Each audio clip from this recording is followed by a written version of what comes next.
जिसको परमेश्वर कह सकते हो या शिव कह सकते हो, जिसकी हम कृतियां हैं, वो तो आपके जीवन में जरूर एक बार मिलने आएगा। किस रूप में आएगा आप हैरान हो जाओगे। अगर आपका सही तरीके से देखा जाए शुक्र खराब है तो आप दही ले लीजिए, दही से अभिषेक कराइए। शनि खराब है तो सरसों के तेल से अभिषेक कराइए। और अगर राहु खराब है, शिव की जो शमशान साधनाएं हैं और शिव की जो सात्विक साधनाएं हैं, इन दोनों में बहुत भिन्नता है। एक बहुत उग्र है और एक बहुत शांत है। तो शिव ये दो रूपों में कितना भी सात्विक हो, धीरे धीरे धीरे धीरे वो घोर अघोर की तरह बढ़ने ही लगता है। महादेव आपकी प्रकृति शोध ऐसा कर देंगे, आप रहस्य के अंदर रहस्य खोजने की प्रकृति को पैदा कर लोगे।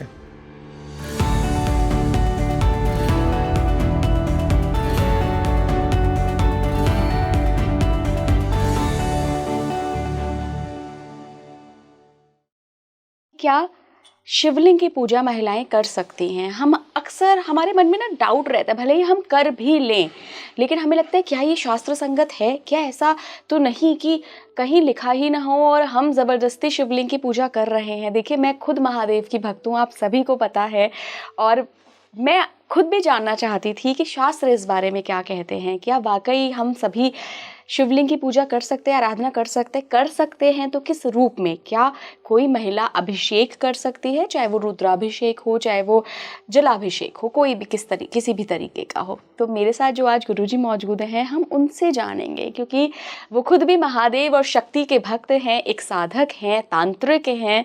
उनके ज़रिए आज हम जानने की कोशिश करेंगे। मैं बहुत बहुत स्वागत करना चाहूँगी अतुल्यनाथ महाराज जी का। बहुत बहुत स्वागत है गुरुजी। हर हर महादेव। हर हर महादेव।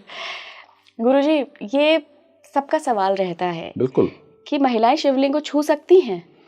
देखिए, जीता जागता प्रमाण लूंगा पार्वती का। स्वयं भगवती पार्वती ने 12 वर्षों तक तपस्या की शिवलिंग की, तब जाके महादेव प्रकट हुए और फिर उनसे मनो इच्छा पूछा, क्या चाहिए तुमको? तो उन्होंने बोला, मैं इच्छित वर चाहिए मुझे, जो मेरी इच्छा है उससे मेरा विवाह हो जाए। उन्होंने बोला तथास्तु। बोले, आप ही मैं आपकी ही प्रति इच्छा है। तो कौन सी ऐसी स्त्री है, कौन सी ऐसी कन्या है जो शिव जैसा वर ना प्राप्त करे? बिल्कुल। तो ये मिथक भाष्य हैं, इन बातों को सारों को परे कर दो। जब शास्त्र स्वयं, और ये उपदेश किसने दिया? ब्रह्मदेव ने स्वयं दिया। ये मार्गदर्शन किसने दिया? मार्गदर्शन किसने किया? स्वयं नारद ने किया। भगवती पार्वती का और भगवती सती का मार्गदर्शन करने वाले कौन? नारद भगवान। नारद मुनि। ब्रह्मदेव उपदेश देने वाले कि तुम्हें ये तपस्या करना है। अरे तो फिर ये विवाद ही समाप्त हो गया। हम कौन सी बात को कर रहे हैं? अर्थात ये है कि जो शिवलिंग को लेके बहुत सारी जो मिथक भाष्य हैं, सब व्यर्थ हैं, सब मनगढ़ंत बातें हैं। शास्त्र तो कहीं ऐसा कोई वर्णन नहीं है। तो गुरुजी, जैसा कि कहा जाता है कि जब भी हम रुद्राभिषेक करवाते हैं या करते हैं, तो हमेशा हम देखते हैं कि जो पंडित जी होते हैं वो पुरुष प्रधान कराते हैं, कि वो कहते हैं कि पुरुष आप सामग्री प्रदान करिए और जो पुरुष हैं वो शिवलिंग को छुएंगे या फिर उनका अभिषेक करेंगे। आपको बता दूं, वेद की ऋचाओं में ऋषियों की पत्नियों ने सहयोग किया है। अब जब शास्त्रोक्त इस विषय को उठाएंगे तो स्पष्ट होगा कि एक एक ऋचा, मतलब एक ऋचा पति ने लिख दी तो दूसरी ऋचा, मतलब एक ऋचा ऋषि ने लिख दी तो दूसरी ऋचा ऋषि की पत्नी ने लिखी है। तो ये भी विषय व्यर्थ है। आपको पूजा करना है, भेद नहीं, विचार नहीं पैदा करना। आप जैसे ही भेद और विचार पैदा कर रहे हो, 70% 80% आपका विश्वास, श्रद्धा, भक्ति सब समाप्त हो गया। आपको किसी भी देवी देवता ईश्वर से कनेक्टिविटी के लिए कोई किसी लैंग्वेज की जरूरत नहीं है, भिन्न प्रकार की संस्कृति की जरूरत नहीं, आपको अपनी भावनाओं की जरूरत है। जितने भी शास्त्र लिखे हम मनुष्य नहीं लिखे, बस बुद्धि से थोड़ा ऊपर हो गया। अर्थात यह है कि हम जब आध्यात्म को अपनाते हैं तो हमारी बुद्धि का हमारे विकास होता है, हमारी विवेकशीलता थोड़ी भिन्न हो जाती है, हम विचार अलग तरह से करने लगते हैं, लोगों को, समाज को, व्यवहार को और सही न्याय नीति को समझने लगते हैं। जैसे ही हम ऐसे हो गए वैसे ही हमें लगता है कि हम एक नई रचना करना चाहिए। ऐसी ऋषियों ने रचना की है ये, और ये फैक्ट है कि आप सारे विचारों को त्याग दीजिए, आप योग करिए, किसी भी मंत्र का आह्वान करिए, आपकी प्रवृत्ति बदलने लगेगी और फिर आपके अंदर विद्रोह पैदा होंगे। कैसे विद्रोह पैदा होंगे? जो समाज में जो कठोर नियम बनाए गए उन नियमों के खिलाफ आप उठ खड़े होंगे। आप कहोगे ये व्यर्थ है, इस बात का कोई औचित्य नहीं है। परमेश्वर कहता है कि हर शरीर के अंदर मेरा ही अंश है, तो जब तेरा ही अंश है तो तेरे को ही तो पूजना है मेरे को, फिर विषय समाप्त हो गया। और मनुष्य की जाति का और स्त्री, आप सोचिए, जो संपूर्ण सृष्टि है, जिसके पास संपूर्ण सृष्टि को जनने की क्षमता है, जो उस जगत में उत्पन्न होके हम मनुष्यों को उत्पन्न कर रही है, जो सृष्टि का संचालन कर रही है, वो अधिष्ठात्री है। उसको शिवलिंग की पूजा करने का अधिकार कौन छीन सकता है उसे? ये कुछ वैचारिक मतभेद जो बीच में हुए, जिनका कोई तात्पर्य नहीं। आप पार्वती और सती कथा को तो हटा सकते हैं। आप कैसे सोच सकते हैं कि पार्वती ने शिवलिंग को किसी मतलब स्वयं ब्रह्मदेव नारद ने जब मार्गदर्शन किया तो फिर विषय ही खत्म हो जाता है। हर हर महादेव। गुरुजी, अगर साधना के रूप में हम शिव साधना कोई कर रहे हैं, जैसे कि अगर मैं आपको अपना एक्सपीरियंस बताऊं, 2023 में मैंने एक साधना की थी जिसमें कुछ दिन का मंत्र जाप होता था, और फिर जो हर दिन पंडित जी होते थे वो शिवलिंग पे पूजा करके और वहाँ पे बैठ के कुछ मंत्र, वो एक अलग प्रोसेस थी जो मेरे गुरु ने मुझे दी थी। लेकिन जब पहले दिन हम उस पूजा के लिए बैठे तो पंडित जी ने मुझसे कहा कि आप अपने हस्बैंड को बुलाइए, क्योंकि वो पूजा करेंगे शिवलिंग की, और आप साथ में मंत्र जाप करिए। लेकिन मैंने मना कर दिया। मैंने कहा नहीं, मेरे गुरु ने कहा है कि मेरे लिए साधना है, मैं कर रही हूँ तो मैं ही ये करूँगी। तो क्या साधना में भी अगर कोई साधक स्त्री है और वो अपने लिए साधना कर रही है, चाहे तो वो आध्यात्मिक प्रगति के लिए हो, चाहे वो किसी चीज़ के हल के लिए हो, तो वहाँ भी पुरुष की ज़रूरत है? देखिए, विषय को फिर समझिए। जितने भी विचार हैं मैंने और आपने ही बनाए हैं, यानी मनुष्य ने बनाए हैं। अर्थात ये है कि आप पति पत्नी हैं तो अब एक प्राणसूत्र हो गया। क्या हो गया? एक प्राणसूत्र। अर्थात ये है कि आप अब एक जोड़ी होगी, मतलब एक में गिनी जाएंगी। ज्योतिषीय आधार पर अगर समझें तो उसका तात्पर्य यह है कि पत्नी की कुंडली को पति ने ढक लिया, अर्थात अब वो एक स्वरूप हो गए। ठीक है, दोनों के विचार, दोनों की विषय, भाषा सब एक हो गई, दोनों का उद्देश्य भी एक होना चाहिए। परंतु आज की परिस्थितियों में हर जगह ये नियम सिद्धांत लागू नहीं होता, हर जगह। और वैचारिक मतभेद मनुष्य का विषय है। क्या है? विषय है। आप ज्योतिष शास्त्र दूसरी तरफ ये भी कहता है कि आप ब्लड से रिलेशन किसी भी व्यक्ति का स्वयं संकल्प ले सकते हैं, आवश्यकता नहीं कि वो व्यक्ति आए। तो ये दो बातें हो गई। ज्योतिष शास्त्र ये भी कहता है कि आप स्वयं भी किसी के लिए संकल्प लेके कोई भी पाठ कर सकते हैं, प्रार्थना कर सकते हैं। स्पष्ट है? अच्छा। हाँ, ऐसा कुछ भी नहीं है। तो ये सब विषय अलग है, इनका कोई आपस में संबंध नहीं है एक दूसरे से। ये सब मनगढ़ंत बातें। आप लीजिए संकल्प अपने पति के लिए, कौन नहीं। अब आप सोचिए, स्वयं भगवान चंद्रमा मूर्छित पड़े, मृतशैया पर हैं, और उनकी 27 पत्नियां, 28 पत्नियां रेवती सहित शिवलिंग को रख के और वहां महादेव का मृत्युंजय पाठ कर रहे हैं। कोई आचार्य नहीं था वहां पे। सारे विषय समाप्त कर दिए ना मैंने। तो ये जो मतभेद है ना, इसको हटाइए। गुरुजी, शिवलिंग क्या है? इसको बहुत तरह से सोचा जा सकता है। आप ऐसे समझ सकते हैं कि एक महायुद्ध हुआ ईश्वरवाद के ऊपर। ब्रह्मदेव अपने संतानों के साथ खड़े थे और नारायण स्वयं अपने संतानों के साथ खड़े थे। दोनों में महायुद्ध हुआ, मैं ईश्वर हूं।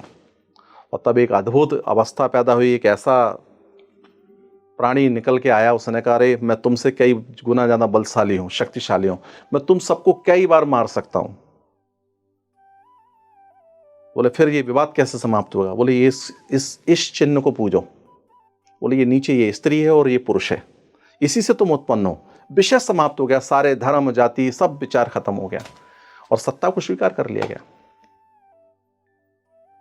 तो शिवलिंग स्त्री और पुरुष है, प्रकृति है। कुछ भी सोच, प्रकृति और पुरुष का संबंध है। और अगर इसको इसी तरह समझ ली जाए तो क्या क्या गलत है इसमें? हम अपने माता पिता की तो पूछ रहे हैं,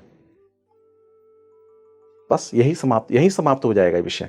बाकी कुछ लोगों के अनुसार वो एक वैज्ञानिक दृष्टिकोण से कुछ और हो सकता है, तार्किक दृष्टिकोण से कुछ और हो सकता है, तो अपने अपने विचार हैं। अच्छा गुरुजी, भारत में ना एक नदी है जहाँ पर ना बहते हुए शिवलिंग है, वो पूरी नदी में शिवलिंग ही शिवलिंग है। हाँ, तो ये किसी ने बनाए नहीं, ये तो प्रकृति में ही मौजूद है। देखिए फिर मैं कहूँगा वो अद्भुत है, वो कब प्रकट हो जाएगा पता नहीं। मेरा एक विषय है बड़ा अच्छा सा कि वो अपनी प्रतिकृति से मिलने आता है। अब वो कौन? जो प्रथम पुरुष है, जिसको परमेश्वर कह सकते हो या शिव कह सकते हो, जिसकी हम कृतियां हैं, वो तो आपके जीवन में जरूर एक बार मिलने आएगा। किस रूप में आएगा आप हैरान हो जाओगे, ये शोध का विषय है। मैं समझी नहीं गुरुजी। हाँ, ईश्वर आपसे मिलने आएगा और मिलके चला भी गया होगा, आपको नहीं मालूम। ये फैक्ट है। अर्थात यह है कि जितने भी मनुष्य पैदा हुए हैं, ईश्वर उन सबको जानता है, वो सबसे मिलने आया है।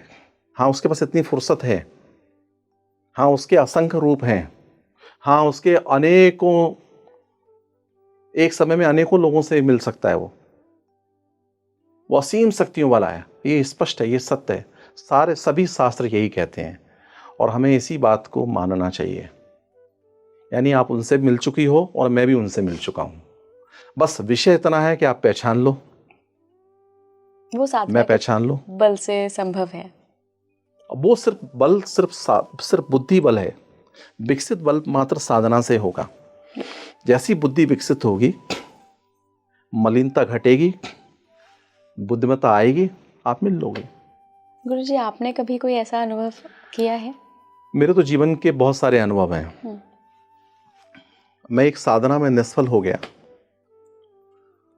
उस वक्त मैंने सोच लिया आज कर लूंगा,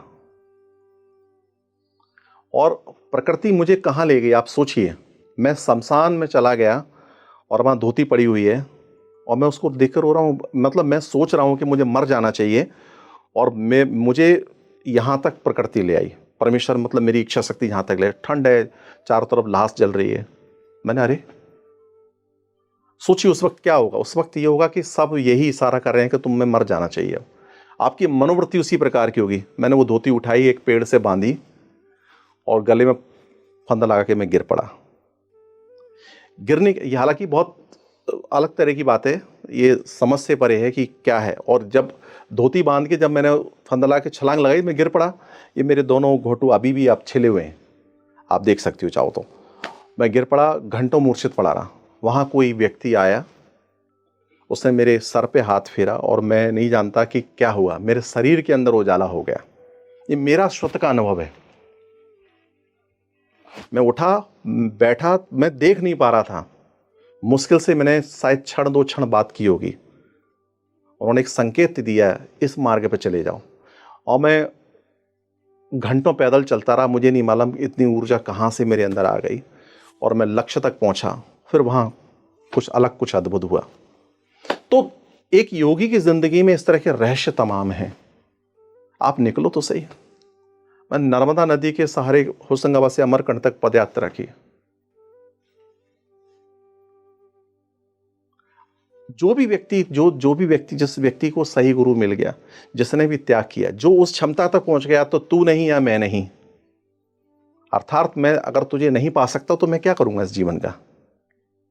जब इस स्थिति तक पहुंच जाएगा तो कुछ ऐसा अद्भुत हो जाएगा कि आप समझ नहीं पाएंगे, आप हैरान हो जाएंगे। यही आश्चर्य है और यही अद्भुत है। गुरुजी, एक सवाल और भी आता है कि अगर हम सनातन मान्यता देखें, जो शास्त्रों में वर्णन है, तो जब मासिक धर्म आता है यानी पीरियड्स आते हैं, तो उसमें 3 दिन तक अशुद्धता मानी जाती है। फिर तीसरे दिन आप स्नान कर लीजिए सर धो के, और फिर आप शुद्ध मान लिए जाते हैं।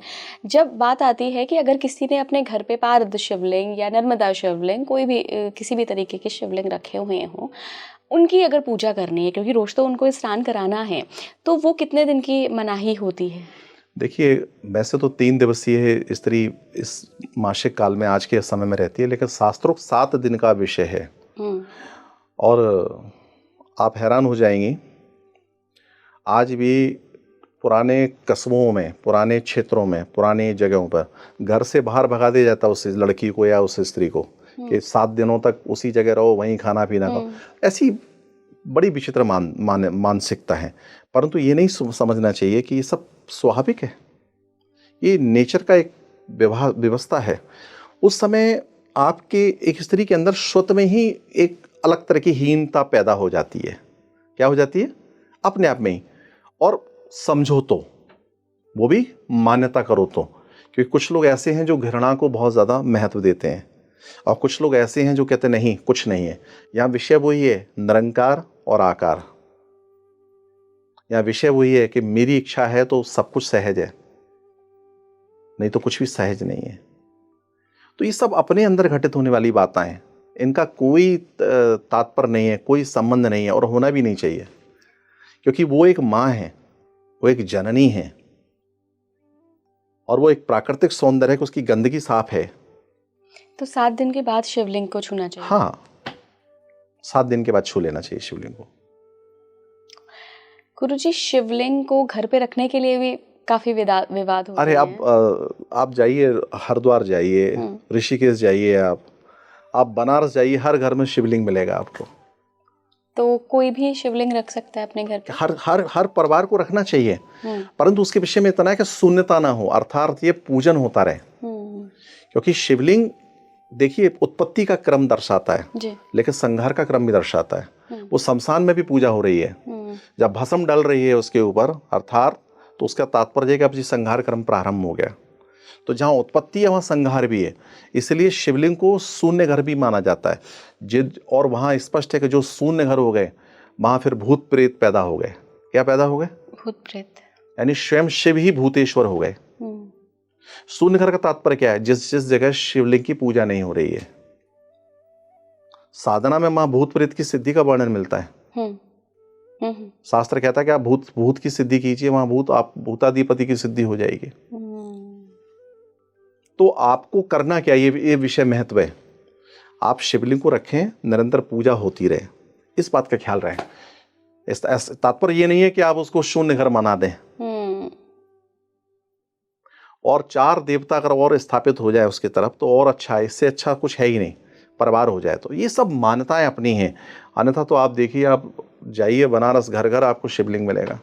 जो प्राचीन जितने लोग थे, खैर अब वो परिवार भी नहीं रहे। अन्यथा मैंने तो 30 वर्ष पहले से यही देखा है कि भैया वहाँ तो हर घर में एक शिवलिंग मौजूद होता था।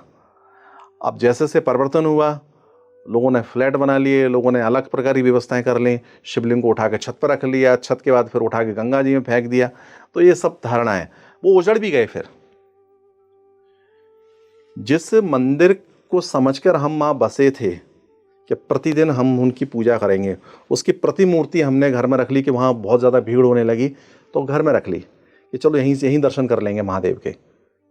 अब आज आधुनिकता के कारण, धन के कारण फ्लैट बना लिया, वो शिवलिंग उठा के हमारे परिवारों ने बाहर फेंक दिया। तो ये मानसिकता पनप गई। शिवलिंग तो कोई भी पूछ सकता है, ऐसी कोई बात नहीं है। अब लोगों ने क्या इस पर विचार करना स्टार्ट कर दिया बहुत ज़्यादा। बोले अंगूठे के बराबर होना चाहिए शिवलिंग। हाँ, ये बहुत बोलते हैं। तो जिसकी जैसी बुद्धि, जिसको जैसे संतुष्टि हो। मेरे विचार में तो शिवलिंग को जरूर घर में होना चाहिए, कि उत्पत्ति का कारक है। आप पूजन कर रहे हैं, जब आप पूजन कर रहे हैं तो उत्पत्ति का कारक है वो। और आप सोचिए कि सारे विषय यहाँ कैसे अच्छे और बुरे हैं। जब सूर्य आपकी जन्म पत्री में कष्ट कारक हो जाए, क्या हो जाए? कष्ट कारक। तो ज्योतिषी सिद्धांतों के अनुसार उसका उपचार अनार के रस से आप रुद्राभिषेक कराइए। अगर रुद्राभिषेक नहीं भी करा सकते तो आप चढ़ा दीजिए उन मात्र, उससे ही आपको शांति मिल जाएगी। चंद्रमा जब कष्ट कारक हो तो दूध चढ़ाइए कच्चा। मंगल जब कष्ट कारक हो तो गुड़ चढ़ाइए या फिर गन्ने का रस चढ़ाइए। अगर बुध खराब हुआ आपकी कुंडली में तो आप भांग ले लीजिए, दूध में मिक्स करके वो चढ़ाइए, या पालक का रस चढ़ाइए। बृहस्पति अगर खराब है और वो कष्ट कारक है तो आप कुछ मत करिए, आप ये केसर ले लीजिए, दूध में मिलाइए, उसका स्नान कराइए। राहु केतु अगर आप, अब मैं पूरा ही बता देता हूँ आपको अगर आपका सही तरीके से देखा जाए शुक्र खराब है तो आप दही ले लीजिए, दही से अभिषेक कराइए। शनि खराब है तो सरसों के तेल से अभिषेक कराइए। और अगर राहु खराब है तो आप ये समझ लीजिए कि आप कंबल चढ़ा दीजिए, ठीक है, सूखा नारियल चढ़ा दीजिए, उतना ही काफ़ी है। तो ये विषय है और इससे फायदा होगा आपको। मतलब आप एक शिवलिंग जो है आपके 9 दोषों को समाप्त कर रहा है। बड़े से बड़ा ज्योतिषी उपचार वहां फेल है, बड़ी से बड़ी लाखों रुपए की वो जो मुद्रिका आपने खरीदी है वो आपके लिए व्यर्थ है। बिल्कुल सही कह रहे हैं आप। तो एक छोटा सा उपचार है, और अगर आप रुद्री के साथ कर सकें, रुद्री मतलब रुद्र भगवान शिव का रुद्र अभिषेक कर सकें, रुद्र अभिषेक, हाँ, तो उससे अच्छा तो कुछ है ही नहीं विषय। महादेव स्वयं प्रकट होकर उस समस्या का निदान करेंगे। प्रकट का तात्पर्य है वो आदर्श रूप से आपके अंदर भी एक वीर भाव पैदा हो जाएगा कि मैं इस युद्ध को जीत सकता हूं। यही अपने आप में दिव्य है। और उसके बाद हम शिवलिंग को उठा के घर से फेंक दें, शिवलिंग की पूजा नहीं हम, या हम ये विचार करें कि नहीं शिवलिंग घर में नहीं होना चाहिए। जो समस्त समस्याओं का निदान कर रहा है उसको ही घर से निकाल दें हम। नहीं, ये तो कोई नहीं करता। हर हर महादेव। गुरुजी, शिव साधना अगर किसी को करनी हो तो सबसे सरल शिव की साधना कौन सी है? देखिए, एक विषय है बहुत अच्छा, गुरु कौन, जगत में गुरु कौन। अब आप समझ लीजिए कि एक प्रसिद्ध भाष्य को मैं शास्त्रोक्त वर्णन करूंगा कि ब्रह्मदेव ने नेत्र खोल दिए। क्या किया? नेत्र खोल दिए। जैसे नेत्र खुले तो उन्होंने क्या देखा? सृष्टि में कुछ नहीं है, कहीं भी कुछ नहीं है। तो ब्रह्मदेव कहते हैं आहा, मुझे ही सब कुछ करना है, यानी सब कुछ उत्पन्न मुझे ही करना है। अब यहां ब्रह्मदेव को बुद्धि मान लीजिए, थोड़ी देर के लीजिए, क्या मान लीजिए, और है भी। वो नीचे जब झुककर देखते हैं, क्या देखते हैं कि नारायण लेटे हुए हैं। नारायण से बोल रहे हैं ओहो मेरे पश्चात तुम्हें भेजा गया। नारायण मुस्कुराते बोलते हैं नहीं नहीं ब्रह्मदेव, मुझसे तुम्हारी उत्पत्ति हुई है। बोले तात्पर्य? बोले देखो मेरी नाभि से ये कमल दंडी निकली हुई है, जिस कमल के ऊपर बैठे हो उसकी जड़ जहां से निकली हुई है। दोनों में विवाद हो गया। क्या हो गया? विवाद, भयंकर विवाद हो गया।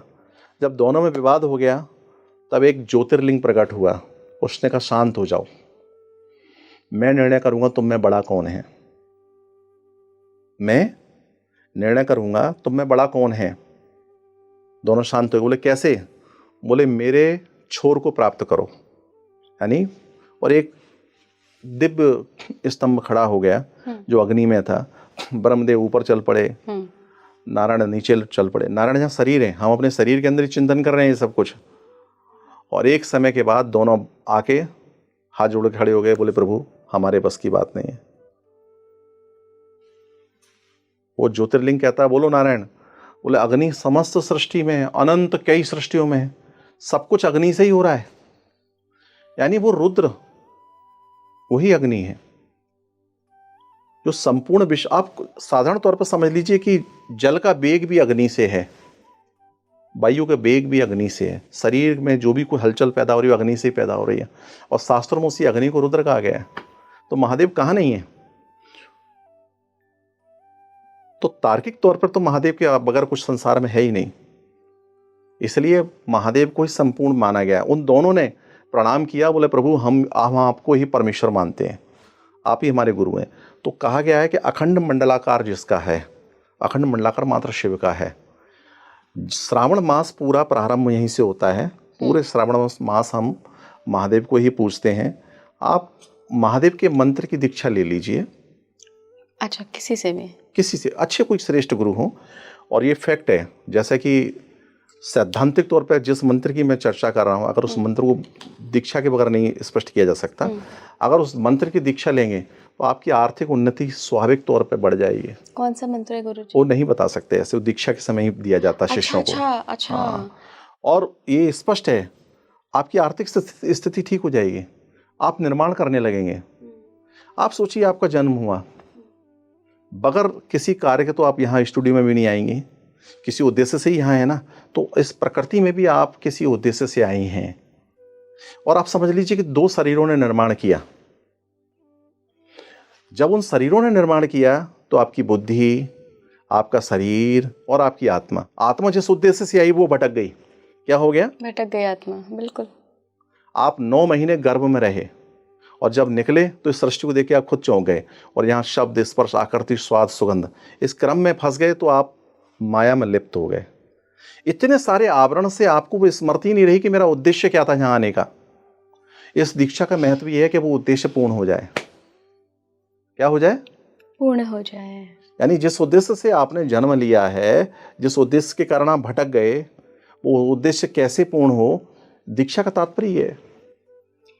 गुरुजी, मैं अगर आपको अपना पर्सनल एक्सपीरियंस बताऊं तो मैं महामृत्युंजय का जाप करती हूँ, लेकिन मैंने ये भी सुना है, क्योंकि मैं कई इंटरव्यूज करती रहती हूँ तो सबकी राय अलग अलग रहती देखिए, है कि महामृत्यु आप किसी भी जप को करो, बगैर उद्देश्य के मत करो। गुरु मंत्र अलग है, महामृत्युंजय मंत्र एक तरह से औषधि के स्वरूप है।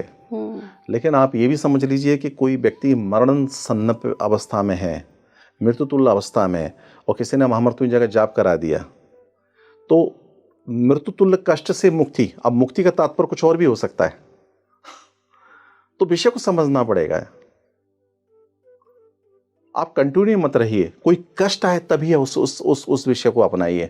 महादेव तो हर जगह मौजूद हैं, उनके कई रूप हैं, कई नाम हैं, सदोजात, वामदेव, बहुत सारे रूप हैं, ईशान देव, अघोरेश्वर, तत्पुरुष। और शिव रुद्राष्टकम, हाँ, ये भी फैक्ट है। आप स्तुति, वो स्तुति है, स्तुति है, आप कर सकती हैं। ऐसे बहुत सारे वो हैं, पाठ हैं, परंतु जो गुरु मंत्र है वो भिन्न है, वो अलग है। और फिर वो गुरु मंत्र के आगे फिर कुछ और, फिर नारायण मंत्र है, नारायण के बाद पंच, जो अथर्ववेद के अनुसार जो साधना है, एक एक करके है। आज भी प्राचीन जितने भी ग्रंथ हैं या बुजुर्ग हैं आपके, वो 5 देवताओं की पूजा के विषय में आपसे बोलेंगे। जी जी जी, पंच देवता। तो ऐसे ही क्रम बाई क्रम आप अपनाइए। उसमें सूर्य भी आ जाते हैं, कुल देवी भी आ जाती है, आप चाहें तो पितर ले सकते हैं या सूर्य ले सकते हैं या फिर गणपति ले सकते हैं, ऐसा भी उसमें विवरण है, करना चाहिए। गुरुजी, श्रावण मास में शिव पूजा का बहुत महत्व बताया गया हाँ। है। अगर जैसे हमारे जैसे वर्किंग लोग हैं, अगर हम हर सोमवार व्रत नहीं रख सकते या हर श्रावण मास में शिव पूजा नहीं कर सकते, तो कौन से ऐसे दिन हैं, तिथियां कुछ ऐसी आती हैं जिस दिन कुछ पर्टिकुलर उपाय कर सकते देखिए, हैं? भारत के अंदर बड़ी अच्छी बात हुई। प्रतिदिन आप स्नान इत्यादि करिए और एक लोटा महादेव को सुबह चढ़ाया ही है। हाँ, ये बचपन में बहुत बोलते थे सब। हम उन परंपराओं को भूल गए। बिल्कुल, वो प्रतिदिन का क्रम है। ये क्या है? मैंडेटरी होता था गुरुजी हमारे बचपन में। और हमारे बुजुर्ग समझाते थे, नहाया तूने, जा महादेव को शिवलिंग पर जल चढ़ा के एक लोटा जल चढ़ा के आओ। कोई विशेष आवश्यकता नहीं है, वो जल से ही प्रसन्न हो गए। क्या हो गए? आपने एक लोटा मात्र जल चढ़ा दिया, प्रसन्न हो गए। विशेष कुछ करने की आवश्यकता नहीं। और उस समय इतने शरारती होते थे कि कुछ भी हो तुरंत लोटा चढ़ा के आना है। अब चढ़ाया, प्रणाम, इतने ही प्रसन्न थे। लेकिन आज क्या है? आज हम तिथि को, मुहूर्त को विशेष महत्व देते हैं। देना भी चाहिए, लेकिन मुझे लगता है कि पूजा में कोई आवश्यकता नहीं है। जब जैसे पूजा करना तो सबका अधिकार है, कोई कभी भी कर सकता है। आप प्रतिदिन का नियम क्यों नहीं बनाते? उससे बनाइए प्रतिदिन का नियम। सोमवार को कर सकती हो, शुक्रवार को कर सकती हो। और अगर विशेष कोई ग्रह परेशान कर रहा है तो उस पदार्थ का प्रतिदिन, जब तक वो समस्या, मान के लिए चलिए कि धन की आवश्यकता है जी, तो आपका शुक्र जब खराब है तो धन से संबंधित पीड़ाएं देगा। तो आप दही लीजिए, पानी में घोलिए, सुबह जाओ शिवलिंग पर स्नान करा के आ जाओ। किसी मंत्र की, तंत्र की, यंत्र की आवश्यकता नहीं है। बोलो बोलो नमः शिवाय, नमः शिवाय, नमः शिवाय, ओम नमः शिवाय, बस इतना ही काफी है। महादेव तो क्षण भर में प्रसन्न हो जाते हैं। लोगों ने पत्तों से, बेरों से, कंकड़ महादेव भी हैं, कंकड़ से भी पूजा की है लोगों ने। बस आपके अंदर भावना होना चाहिए, श्रद्धा होना चाहिए। महादेव तो क्षण भर में प्रसन्न होने वाले देवता हैं। गुरुजी, आपने तो शमशान साधनाएं भी की हैं। हाँ। शिव की जो शमशान साधनाएं हैं और शिव की जो सात्विक साधनाएं हैं, इन दोनों में बहुत भिन्नता है। एक बहुत उग्र है और एक बहुत शांत है। तो शिव ये 2 रूपों में, शिव के तो अनेकों रूप हैं। मैं बता तो रहा हूं, शिव के अनेकों रूप हैं। शिव हर रूप में ही अपने आप में उस उद्देश्य को पूर्ण करने वाले हैं जिससे संबंधित आप जा रही हो। एक विषय है ध्यान जी। जैसे ध्यान की, आप जिस प्रकार का ध्यान करोगे, शिव उसी प्रकार का चित्र धारण करके आपकी समस्या का उद्धार करेंगे। और शास्त्रों में वर्णन है, इसलिए हर मंत्र के लिए, जैसे महामृत्युंजय मंत्र है, उसका ध्यान अलग है, अलग अलग मंत्रों का अलग अलग ध्यान है।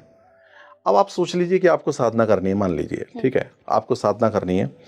जिस वक्त आप गुरु दीक्षा लेंगी, ठीक है, और शिव की जब आराधना करेंगी, तो सदोजात, वामदेव, तत्पुरुष, ईशान देव, ये पंचवक्तेश्वर महादेव हैं जो प्राकृतिक हैं, अर्थात ऋतुओं को 6 भागों में बांटा गया है। हर 2 महीने में एक ऋतु पूर्ण हो रही है। तो 2-2 महीने मौसम के अनुसार, ऋतु के अनुसार पूजा का विधान है। मतलब पूरा वर्ष, और जो छठवीं ऋतु है उसमें संपूर्ण 5 मुखों वाले महादेव का विधान है, और उसमें त्याज है। अब आप उसको बड़े साधारण सौम्य तरीके से भी उपासना कर सकती हैं, लेकिन शिव उपासक यहाँ रुकते नहीं हैं। कितना भी सात्विक हो, धीरे धीरे धीरे धीरे वो घोर अघोर की तरह बढ़ने ही लगता है। महादेव आपकी प्रकृति शोध ऐसा कर देंगे, आप रहस्य के अंदर रहस्य खोजने की प्रकृति को पैदा कर लोगे। यही फैक्ट है। कौन से रहस्यों की बात कर रहे हैं गुरुजी? बहुत सारे रहस्य, अनेकों रहस्य हैं। आप जब साधना करेंगे, अब ये मान लीजिए जिस किसी ने मृत व्यक्ति की भस्म से शिवलिंग को अभिषेक कराया, उसका भी प्रतिफल है, उसका फल बहुत ज़्यादा विशेष है। हालांकि ये सब बंद है, हर व्यक्ति को आज्ञा नहीं होती, हर व्यक्ति करता भी नहीं है, और इसके पीछे बहुत सारी बातें हैं। और सौम्य तरीके से आपने जल चढ़ाया, उसको भी फल है।